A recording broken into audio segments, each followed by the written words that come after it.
Estamos de volta, então, aqui com o segundo bloco do nosso programa de hoje. Lembrando que hoje é terça-feira do aconselhamento e você pode participar no 3349-1015, então no 98419-9938.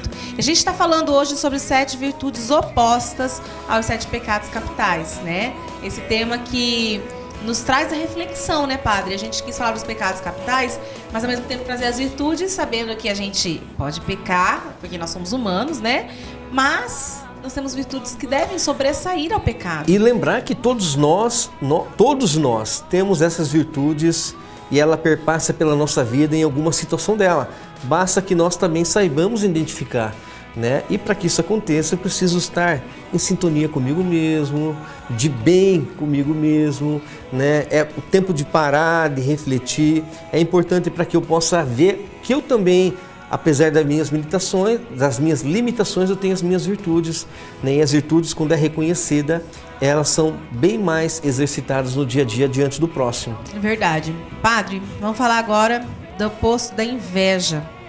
É a caridade, né? Sem inveja é olhar mal para o outro, não desejar as coisas dos outros, né? Querer, sem ser inveja boa, inveja má, viu, gente? O contrário é a caridade. A virtude é justamente... Inveja é inveja, né?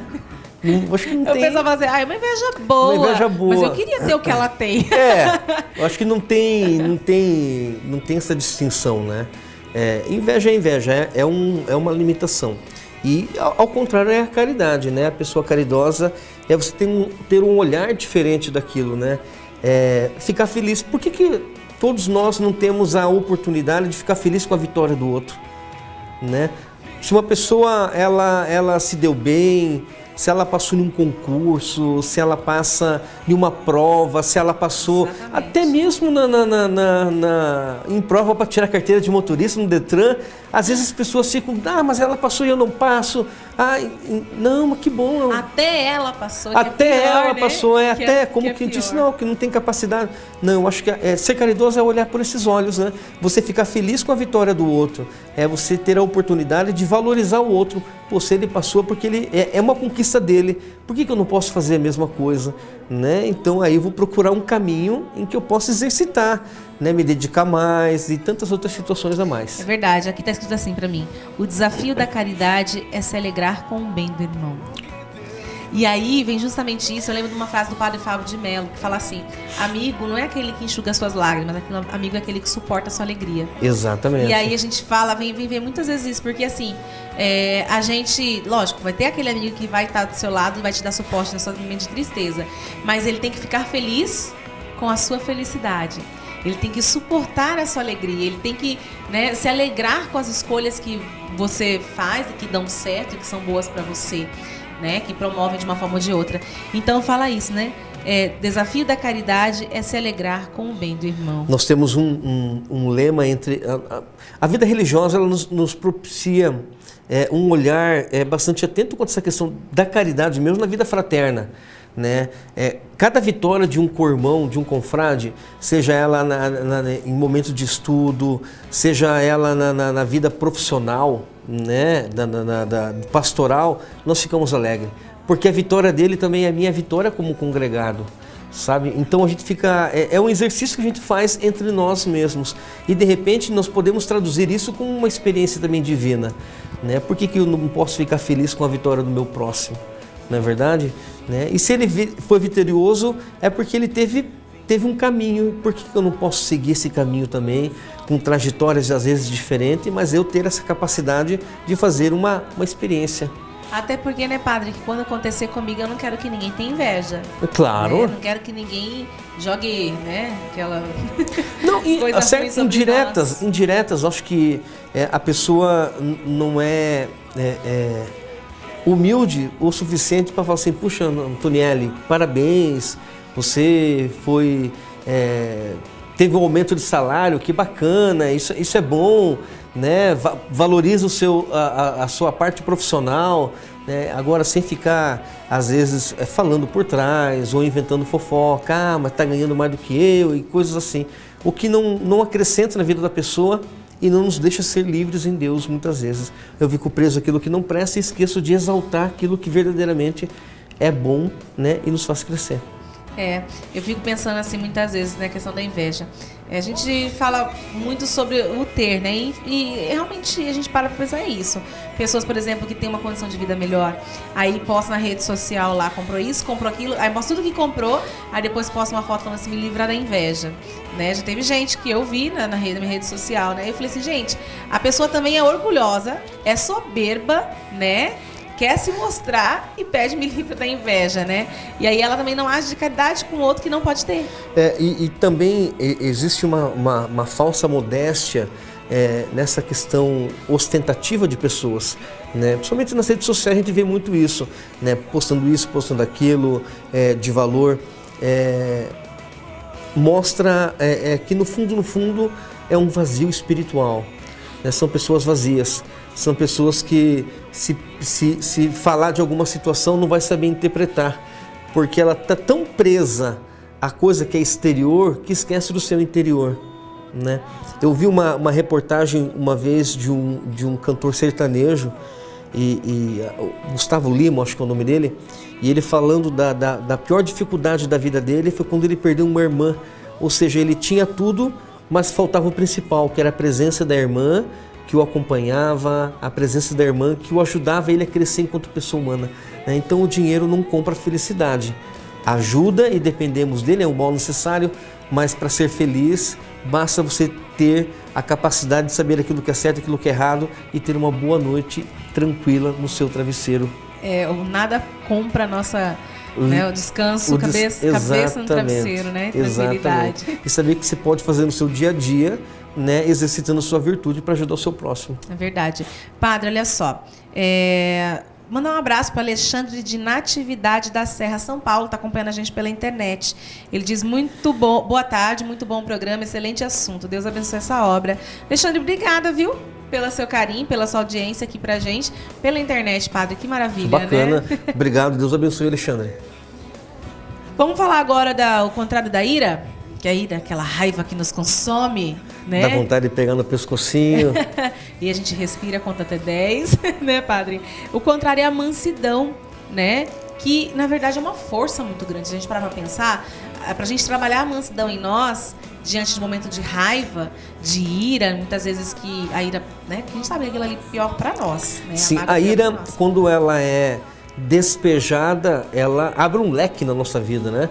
Então a gente acaba falando o que não deve, no momento que não deve, e para as pessoas que muitas vezes não deve também.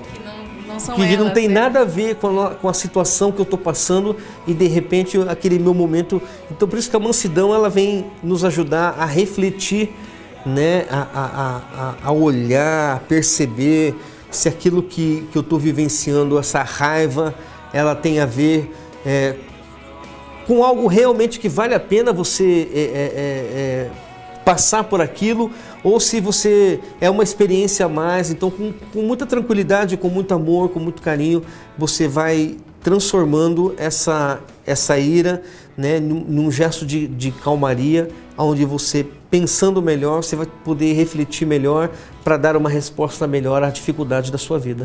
E aí é bonito a gente ver, porque também não é somente algo espiritual, mas também é um equilíbrio emocional, né, algo psicológico mesmo. Sim.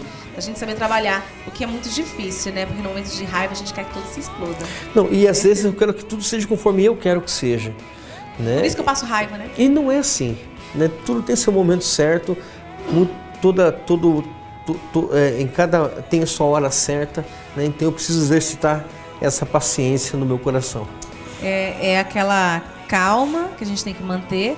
Às vezes uma Ave Maria nos ajuda. Eu sempre falo assim, às vezes você está com muita raiva, às vezes a gente explode, eu mesma, né? Sou humana. Mas muitas vezes, padre, eu respiro fundo, pego o terço, vou rezar um terço, né? Eu tenho feito essa experiência de rezar um terço também para a oração mesmo em si, mas também para me acalmar, né? Para buscar essa mansidão. Porque, na verdade, a mansidão a gente quer buscar a paz. Sim. E isso é muito bom, porque até mesmo na vida comunitária, na vida do sacerdote, a gente procura vivenciar isso, né? Não adianta você pegar, estourar com tudo aquilo que muitas vezes não dá certo, explodir com aquela pessoa que às vezes está deixando a desejar. Então, nós precisamos cada dia mais estar olhando para isso, para não cometer nenhum tipo de equívoco. É verdade, padre. Agora, a luxúria ou impureza, né?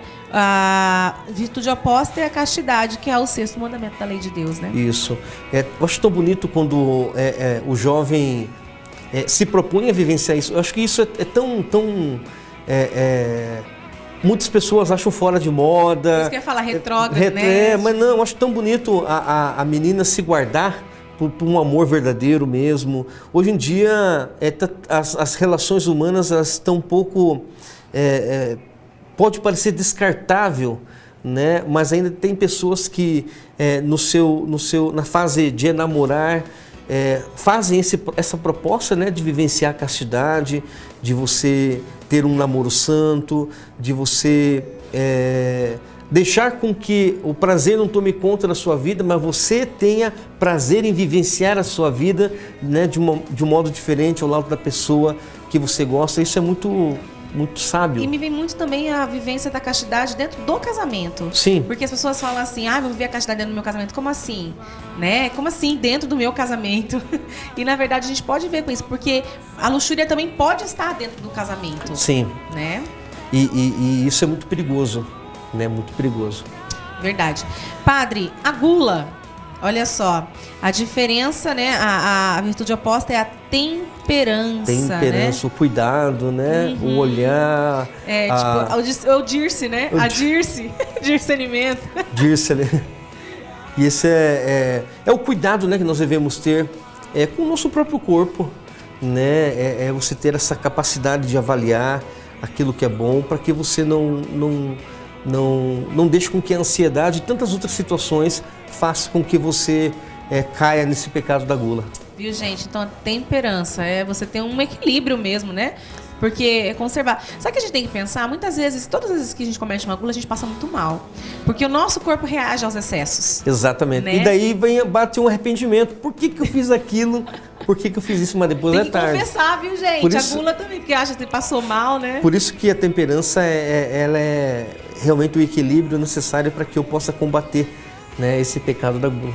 Verdade. Padre, antes de falarmos da última virtude, estão pedindo uma bênção especial para a dona Elza Berton, que fará uma cirurgia muito séria amanhã, né? E também a Patrícia, e uma bênção especial para Vitor Manuel, que está com catapora. Ô, dó. Vitor, Deus abençoe, santifique sua vida. Dona Elza, força, coragem, que Deus ilumine essa cirurgia. Em nome do Pai, do Filho e do Espírito Santo. Amém. Amém. Padre, agora, o contrário da preguiça é a diligência, né? Tá falando aqui assim, a palavra diligência vem de diliger, amar, e não não se cansar de fazer as coisas, valorizando-as sempre. Isso é muito importante, porque com o passar do tempo nós vamos não nos importando em fazer a coisa realmente como ela deve ser feita, né? Seja na vida pastoral, seja na vida do trabalho. Eu sempre falo que se você tem um trabalho, faça ele da melhor maneira. Não se canse dele, né? Não faça simplesmente por fazer, mas faça acontecer o melhor. Não dê parte de você, mas dê todo o tempo necessário para que aquilo seja bem feito e essa diligência possa combater aquela preguicinha que vai chegando, que eu vou deixando sempre para depois, de repente toma conta da minha vida. É verdade, né? Caracteriza-se pela força, pela garra e pelo amor. Quando a gente aplica amor naquilo que a gente faz, a gente não tem preguiça, né? A graça dá certo. É verdade. Padre, obrigada mais uma vez. A gente vai encerrar antes a sua entrevista, um pouquinho antes, que a gente tem uma matéria muito legal agora, que eu vou passar agora no segundo bloco, né? Que é a Ordem dos Frades Menores Conventuais, que é a ordem que o Frei Sebastião faz parte, que Padre Kolbe, né, fez parte, comemora 70 anos de presença na América Latina e no Caribe. Legal, né? Muito legal. Muito... Então tá, ó. Antes de eu chamar a matéria, obrigada, viu? Pedir uma bênção especial pra gente. Que Deus ilumine e santifique a sua vida e que Nossa Senhora do Perpétuo Socorro os proteja em nome do Pai, do Filho e do Espírito Santo. Amém. Amém. Obrigada, viu, Padre? Eu que agradeço. E agora, então, a gente vai conferir essa matéria bacana que eu fiz por telefone com o Frei Cláudio, diretamente lá do Rio de Janeiro. A gente confere agora. A Ordem dos Frades Menores Conventuais celebra na América Latina e no Caribe, este ano, 70 anos de presença. Essa é a ordem que Padre Kolbe fez parte e também o nosso querido Frei Sebastião. E hoje nós vamos conversar por telefone com o Frei Cláudio Vieira Pereira, que é da Ordem dos Frades Menores Conventuais e vigário da paróquia São Francisco, no Rio de Janeiro. Ele vai contar um pouquinho dessa data tão importante e também de um evento que haverá no Rio de Janeiro nesse ano. Vamos então falar com ele. Nossa entrevista vai ser por telefone. Frei Cláudio, seja bem-vindo. A Ordem dos Frades Menores Conventuais completa 70 anos de presença, né, na América Latina e no Caribe. Como é que é celebrar esse momento? Bom, para nós, frades menores conventuais, é um momento de grande e de profunda oração, um momento ao qual nós olhamos para o nosso passado, né? Aprendemos, é claro, com o nosso passado durante esses 70 anos de caminhada, aquilo que os frades já plantaram, por assim dizer, durante esses 70 anos, nós possamos lançá-lo também para o futuro. E São Maximiliano Kolbe, o nosso fundador, né, também foi um frade menor conventual e realizou muito, né, em seu tempo, tanto que deu a vida por um pai de família. Como que os frades menores conventuais hoje em dia têm sido ousados em seus trabalhos? Olha, com certeza sim, nós olhamos para São Maximiliano Maria Kolbe, ao qual pelo menos aqui, pelo que eu tenho notícia, né, aqui no Rio de Janeiro, a devoção a São Maximiliano Kolbe, ela cresce e cresce muito. A história dele é uma história assim, de intenso trabalho. Ele foi ousado no seu tempo. Então nós que somos irmãos de São Maximiliano Kolbe, e essa também é a nossa alegria, nós temos que sim olharmos para esse belíssimo testemunho e nos questionarmos. Se nós não nos questionarmos, aí tem algum problema. Enquanto irmãos de São Maximiliano Maria Kolbe, nós estamos sendo ousados, seja aonde quer que nós possamos estar dentro dos nossos trabalhos pastorais. Agora, Frei Cláudio, nós estamos falando de América Latina, né, de Caribe, mas em particular no Brasil, nesses 70 anos, tem algum projeto que nos envolva, projetos, né, da própria ordem, da Ordem dos Frades Menores Conventuais? Aqui no Rio de Janeiro, nós temos a nossa vice-província, né, para entendermos melhor, ou a nossa custódia provincial Imaculada Conceição. Essa é uma primeira presença. Depois temos a presença da província São Francisco de Assis, em São Paulo.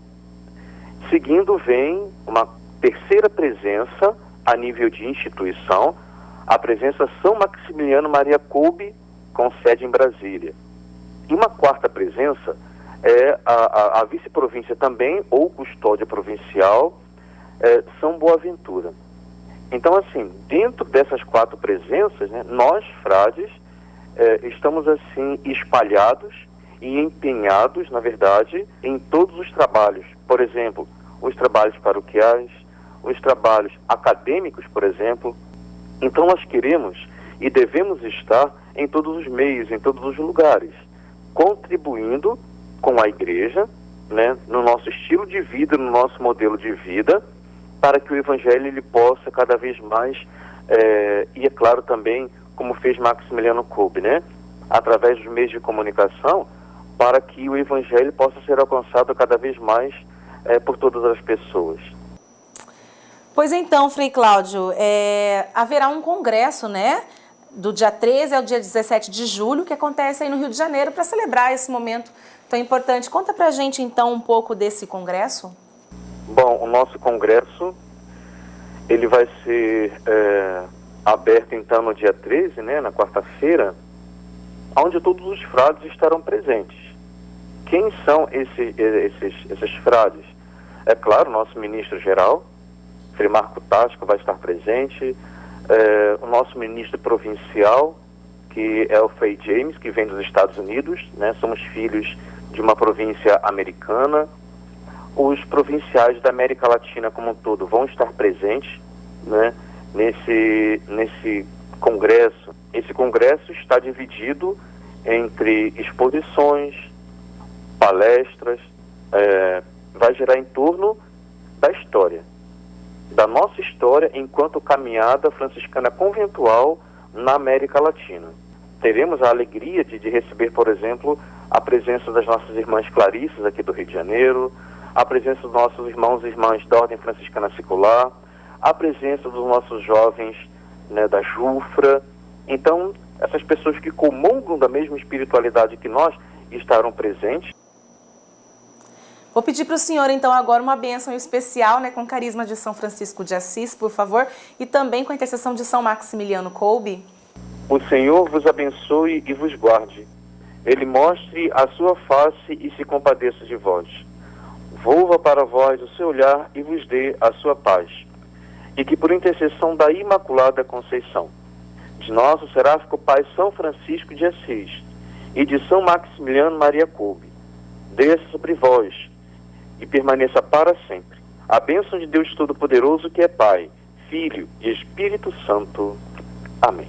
É isso aí, então, nós conversamos agora com o Frei Cláudio Pereira, ele que é da Ordem dos Frades Menores Conventuais, e nós, da Milícia da Imaculada, também nos alegramos muito com esse momento, né? Afinal de contas, é a presença da Ordem que Frei Sebastião faz parte, que Padre Kolbe fez parte e que celebra 70 anos de presença na América Latina e no Caribe. Pois é, Frei Cláudio, obrigada pela sua participação. Agora nós vamos para um rápido intervalo e a gente já volta com as notícias de hoje. Então, não saia daí que a gente já volta.